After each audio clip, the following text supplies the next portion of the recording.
penjelajah waktu, hilangnya pesawat Malaysia Airlines dengan nomor penerbangan MH370 pada 8 Maret 2014 hingga hampir 2 bulan ini masih meninggalkan misteri.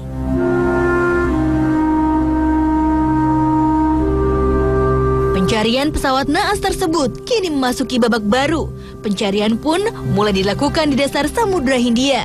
Banyak peralatan canggih digunakan untuk menemukan puing dan kotak hitam pesawat. Salah satunya adalah kapal selam.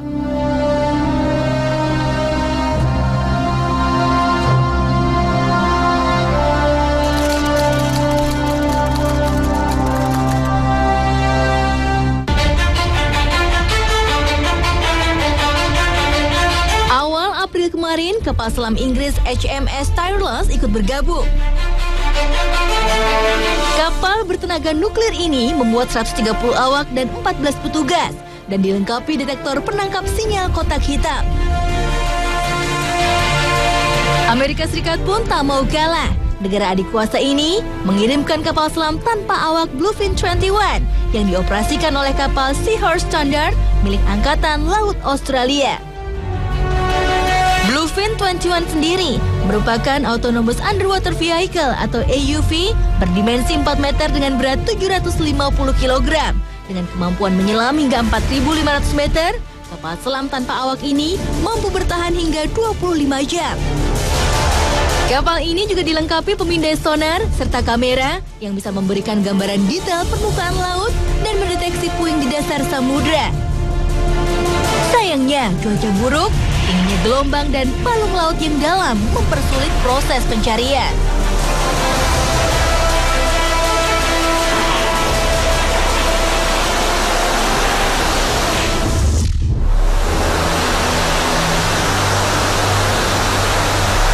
Para penjelajah waktu dalam dunia militer, salah satu yang harus dimiliki suatu negara adalah kendaraan dan senjata air, sebab hampir 2/3 wilayah bumi terdiri dari air. Tak heran jika banyak negara yang berlomba-lomba menciptakan kendaraan air terbaik agar tidak mudah tersingkir bila suatu saat terjadi perang. Salah satu yang paling banyak diproduksi adalah kapal selam. Pada tahun 1775, David Bushnell membuat kapal selam dari kayu yang diberi nama Turtle karena bentuknya yang menyerupai telur penyu. Meski masih menggunakan tenaga manusia, kapal ini sudah dilengkapi dengan senjata.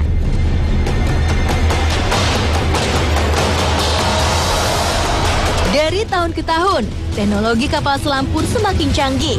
11 April 1900, Angkatan Laut Amerika Serikat memiliki kapal selam untuk pertama kalinya. Selang 54 tahun kemudian, Angkatan Laut Amerika Serikat meluncurkan kapal selam bertenaga nuklir pertama bernama Nautilus. Kapal ini berhasil melintasi Kutub Utara pada tahun 1958. Tak hanya Amerika, Uni Soviet pun memiliki 350 buah kapal selam canggih dan sekitar 60 diantaranya dipersenjatai dengan rudal balistik yang mampu menghancurkan sebuah negara dengan jarak 2000 km.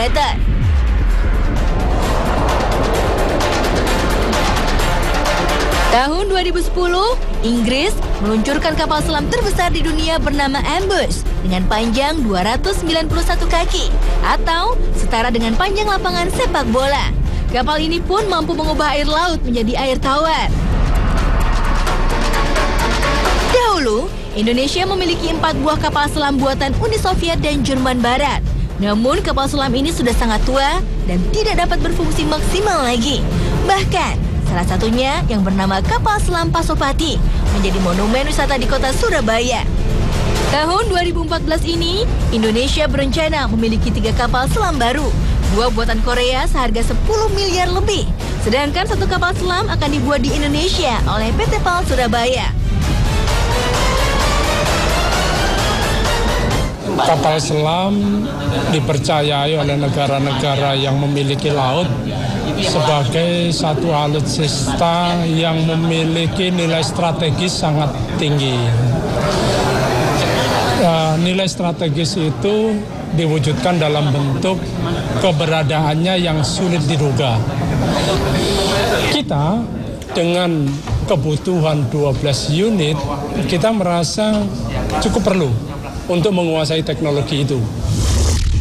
Cabin pressure at 147, 70% thrust, which is now. Selain digunakan dalam militer, kapal selam juga digunakan untuk kepentingan penelitian dan pariwisata. Salah satunya kapal selam buatan Hawks Technologies yang berbasis di California, Amerika, yang telah mengembangkan kapal selam bersayap dengan 2 tempat duduk penumpang yang diberi nama The Deep Flight Super Falcon. Meski di dalam air, penumpang tetap merasakan sensasi terbang seperti di dalam pesawat udara. Kapal ini berukuran 6,4 meter dengan panjang 2,7 meter ini mampu menyelam hingga 120 meter.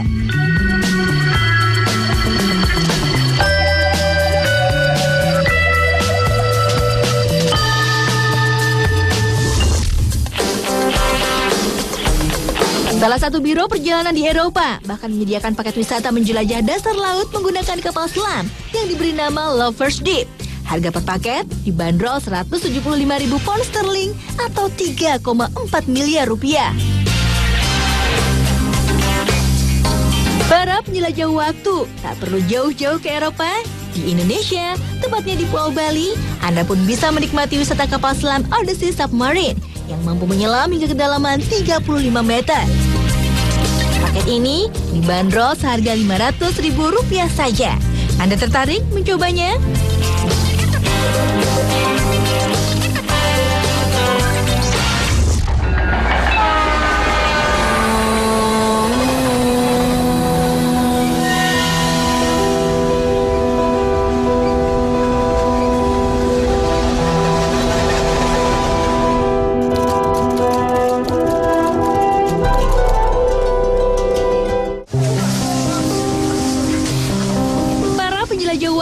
Kabar duka datang dari PT Kereta Api Indonesia. Kereta Api Malabar jurusan Bandung Malang anjlok dan terguling. 3 orang tewas dan 32 orang penumpang terluka dalam peristiwa ini. Di Indonesia, kereta api menjadi pilihan moda transportasi utama selain cepat dan murah. Kereta api juga anti macet karena memiliki jalur sendiri. Namun karena faktor alam maupun kelalaian manusia, beberapa kecelakaan tragis tercatat dialami oleh kereta api di tanah air.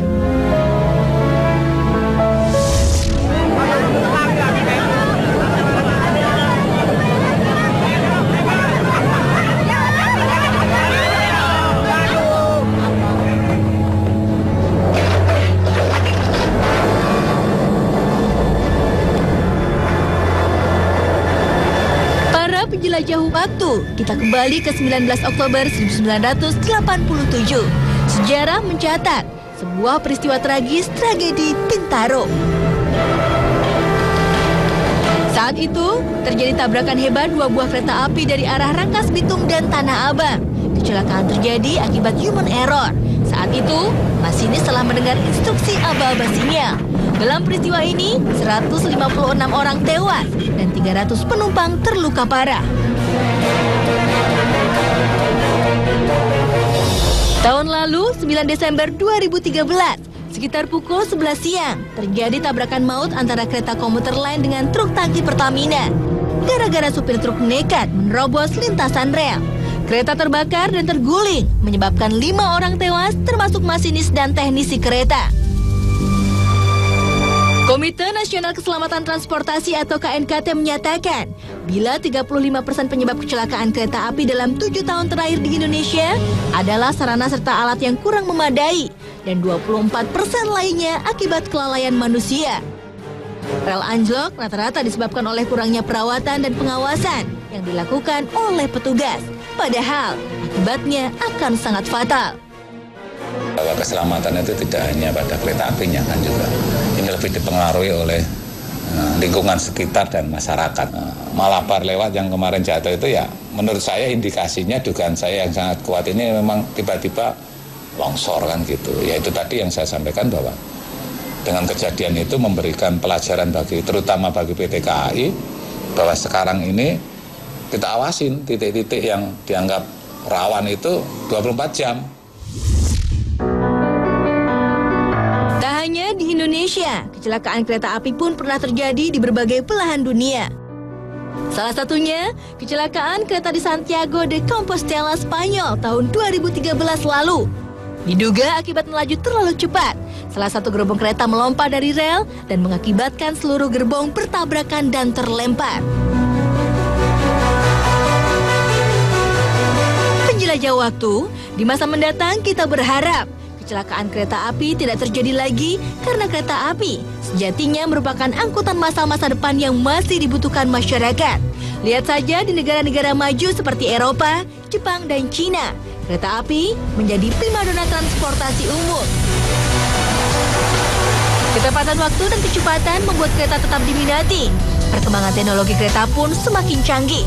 Di Jepang, setelah sukses dengan kereta peluru Shinkansen, para peneliti kini tengah mengembangkan kereta super maglev dengan kecepatan 500 km per jam.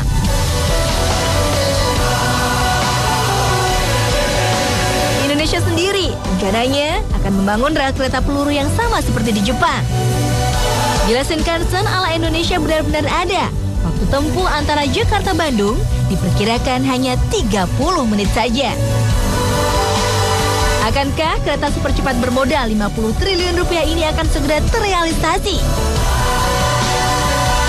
Karena dalam jangka menengah 5-10 tahun ke depan ini pasti kita akan memaksimalkan prasarana jalan rel yang ada. Jadi untuk mimpi KA super cepat begitu kan, ini saya kira juga masih dari PT KAI ya, jadi masih belum diperlukan. Karena apa? KA cepat itu biayanya sangat mahal dan tidak bisa kalau kita mempunyai harapan KA cepat itu jalan relnya itu seperti sekarang, harus elevated atau harus subway.